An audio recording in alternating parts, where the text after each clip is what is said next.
Hello everyone, welcome to our channel. We are going to listen to Fernando Alonso. Just don't forget to like the video, comment and subscribe to the channel. I read your comments about George and Max's incident in qualifying. I wonder, do you really think it's possible a driver could use that as a deliberate tactic, to try and get another driver in trouble, speeding up the way you talked about?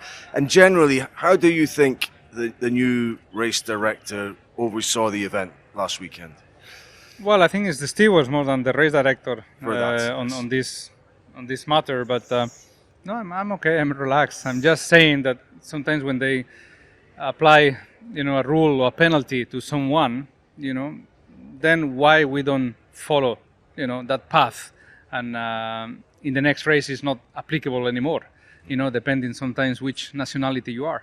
If I do that, I will not receive the same benefit as George did probably there, or maybe my incident in Australia, contactless, 30 meters away from me, someone goes off track and I get the penalties. So, you sometimes you wonder if you switch the positions and you are the other guy, if you will have the same treatment. That's what I say sometimes.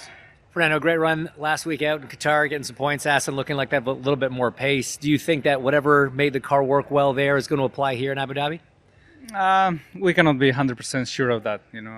We've been facing some different problems in the car, and the pace seems not to be there since probably summer break. So, we're still concerned that Abu Dhabi could be a difficult weekend for us, but it's only one more left. We're still learning lessons from the difficulties. And hopefully we can score some points and finish on a positive note here. But I think all the focus now is into next year and all the lessons that we learned this year. You talk about being the last one here. Race 24, longest season in F1 history. You've been around for a lot of them. Just talk about how grueling the schedule is and whether you're sort of pro or against a season that goes this long.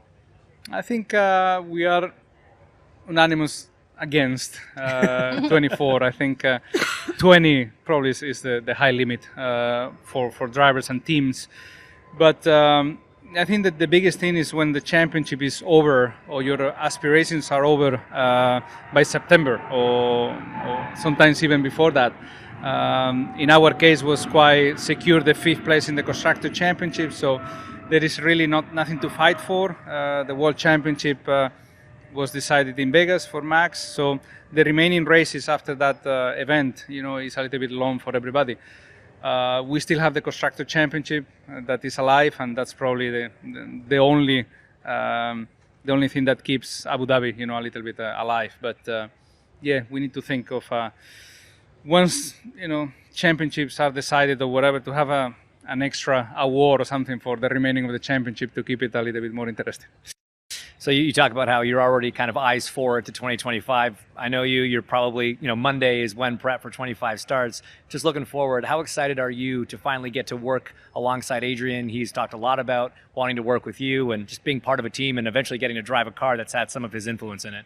Yeah, it's very, very exciting, the future for Aston Martin. I think he will start in April, basically. So, still a little bit of a wait for us. But, I think I will learn a lot next year, not only on the technical side, but also on the personal side, because he's a very interesting person to talk to him. It's going to be magic. So, I'm so much looking forward, and especially for 26 with the change of regulations and the very first car of Adrian, things look good for Aston. Yeah, things good for Aston. It will be maybe a peak year for them in 2025 with Adrian Newey. But the first part of this interview was the most interesting part, let's say. I think Fernando Alonso just said what was thinking every single Formula 1 fan, let's say. Just don't forget to like the video, comment it and subscribe to the channel.